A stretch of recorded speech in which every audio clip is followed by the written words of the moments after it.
Hey, I'm Dave. Welcome to another Literalist reaction videos. I grew up a very conservative audiophile, and now I'm getting to spread my audiophile wings. So with the help of my good buddy, John Doe, who can't show his face for legal reasons. Hi, John.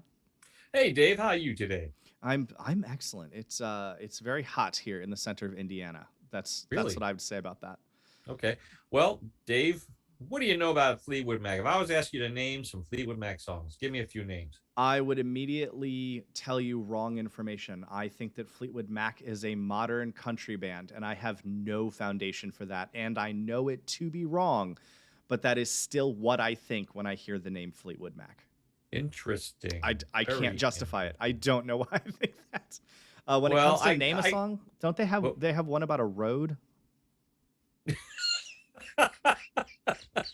I just thought it was a safe guess. I Holiday can't. Road. Are you talking Holiday Road? Because a No, member of Fleetwood Mac has a song called Holiday Road. no. I was just trying to throw a dart at a dartboard and hope for the Boy, no, best. you missed, man. You hit the curtains. I thought maybe there's a country road out there or something. Oh. So Fleetwood Mac started out as a British blues band back in the day, but then they Wow, I came to could not America. have been more wrong. Yeah, they came to America and they changed their lineup a little bit, and they picked up these two people. Really, they were just trying to get the guy because he was like an amazing guitar player and arranger and songwriter.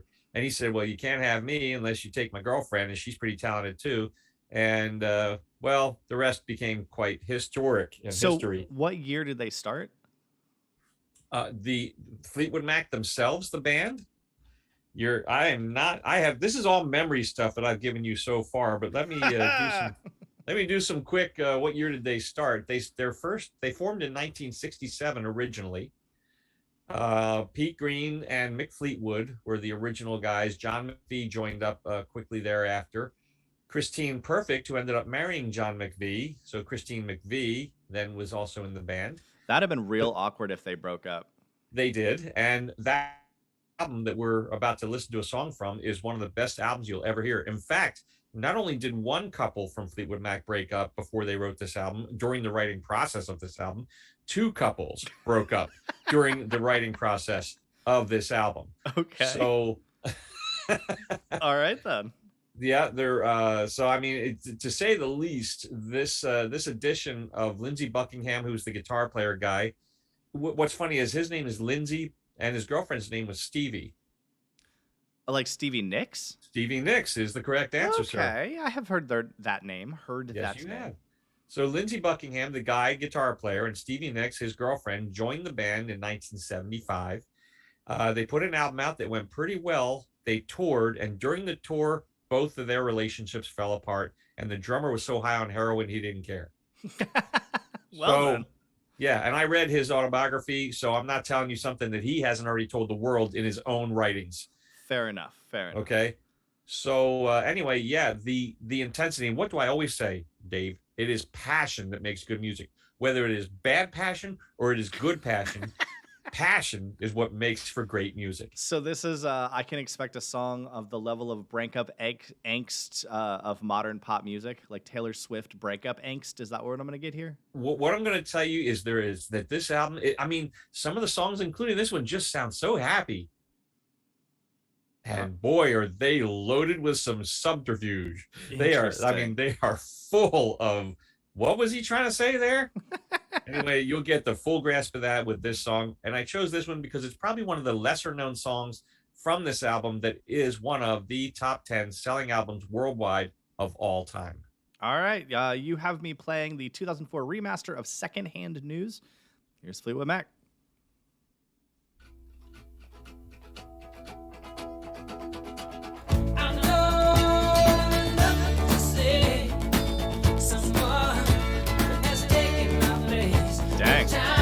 Right into it.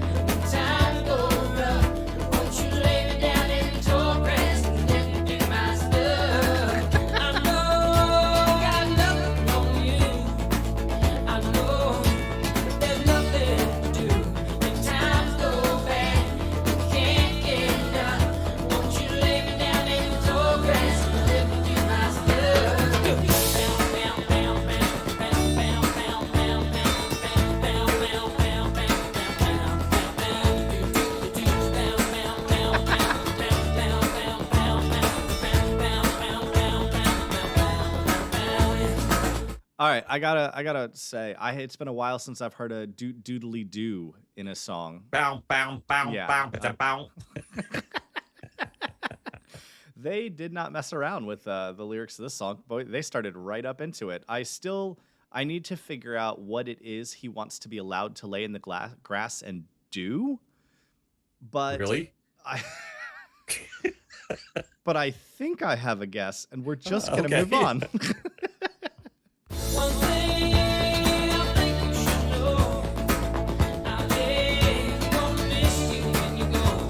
Down so long, I've been tossed around enough. Oh, would you just let me go down and do my stuff? I know your heart is fine. Someone is gonna keep me smile.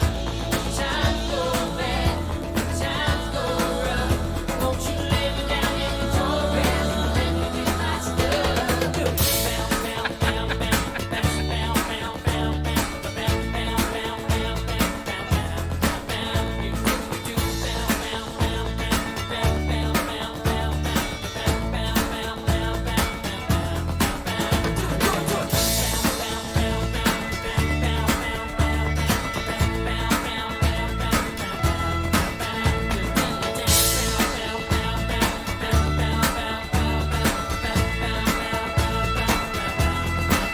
I'm just secondhand news. I'm just secondhand news.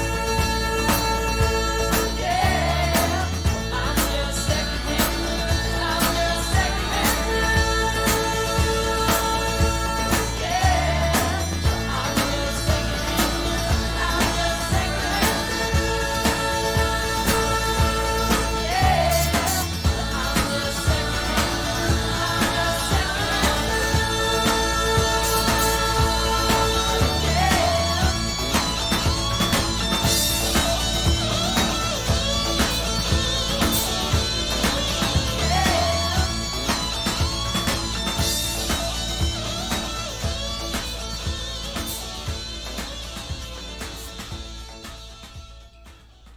Okay, that was fun.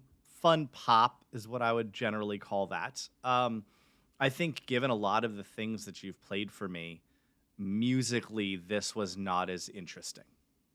Ah, And it's not that it was bad. It's not that it wasn't right. enjoyable, but I just think you've been playing like just some things with just weird, like they switch time signatures and they have, all sorts of different instruments in there. And this was just more of a standard sort of musical song. There was a whole section about lying in the grass that I kept waiting for it to be like I feel like I should see it in a Tide commercial. Like just let mom, just let me lay in the grass and do what I do. And they come in with like grass stains all over their jeans, and then the mom's throwing them all in the washing machine, and she has to do that thing where she's like, okay, at least I have Tide. Like that is what was going through my head, which I know is not what that song was about. Right. Well, funny enough, Buckingham was kind of going, believe it or not, for a combination of Irish folk and disco. I did not pick up disco. Yeah. I didn't really pick up Irish folk much either. Well, if you compare it to the Bee Gees jive talking with the shuffle beat that was going on, it's actually pretty similar to a Bee Gees song. Okay. The shuffle beat and the backing of it, So he definitely was going for a tum chiki tum chiki tum chiki tum chiki tum, which is also Irish jiggy music. It's not too far off of that. But it's clear. I said this is a breakup song. Yeah. I know there's nothing to say. Someone's taking my place, Mm-hmm. and that's Lindsey Buckingham, the guitar player, talking specifically to Stevie Nicks. Now, can you imagine, to their dismay, they sell cajillions of this album, and they end up, after they're in the process of this breakup, they end up touring together nonstop for 2 or 3 years. Well, and the whole time he's just being like, man, I know that I'm playing second fiddle. I know that, when I'm in the mood, why can't you just let me lay in the grass? Let and me do lay in my talk around, thing?" let me do the stuff. Can't we just get to that part of the relationship? Right. And the thing is, as we go from song to song, written by the different people in the band, they're all pointed at other people in the band. Really? What Yeah. a crazy album. Yeah, yeah. Now I kind of want to hear more. We'll have to do some more songs from that album because that actually just as a concept. Here's the thing: it's like a rock concept album, but the concept is we all have big issues with each other. We all kind of hate each other right now. You know what makes it a little bit worse for Christine McVie? She was married to the bass player John McVie. Is that she dallied with a light technician on the tour? Oh, So they were together on the tour.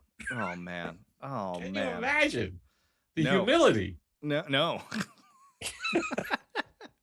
I would hope that the one takeaway from it would be like, I'm gonna cry into my ever-growing bank account. Like, I hope that that is the one sort of Look, again, bright spot. I read Mick Fleetwood's autobiography, and at one point they were sending roadies on their private jet hundreds of miles to get particular food they liked in Los Angeles flown to them someplace else in the States. That's They ridiculous. had a guy running food delivery errands in a Learjet. This is the most expensive Grubhub order of all time. Exactly. I mean, the excesses were well documented. Yeah, that's why you can make millions and millions and then burn through it. Yeah, exactly. Right? Exactly. I don't know as I would put that onto my playlist. I think that I've heard it. That was fascinating. I would sincerely like to hear more from this album because I love the concept. But I think I'm good. It was a fun poppy like tune with rather depressing lyrics. Okay, no playlist. All right. If you enjoyed this video, or if you want to help us figure out where we should go next with the Rumors album, again, Rumors. What? That's an what the album's I mean, called? The album's called Rumors. That checks out. That checks out, John. It completely checks out. And it is, it's just one of the best selling albums of all time. I'll get you more details as we go further along, and I can give you the rough numbers. But it's just unbelievable how many copies of that record they have sold.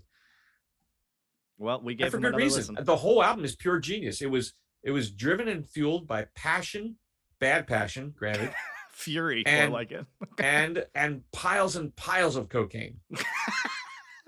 And I think those are the two ingredients that make good music. Exactly. Passion, They do. Piles of cocaine. Passion and cocaine. You put them two together, you're going to get a record, son. Like our videos, comment below, and please, hey, subscribe. It's fun.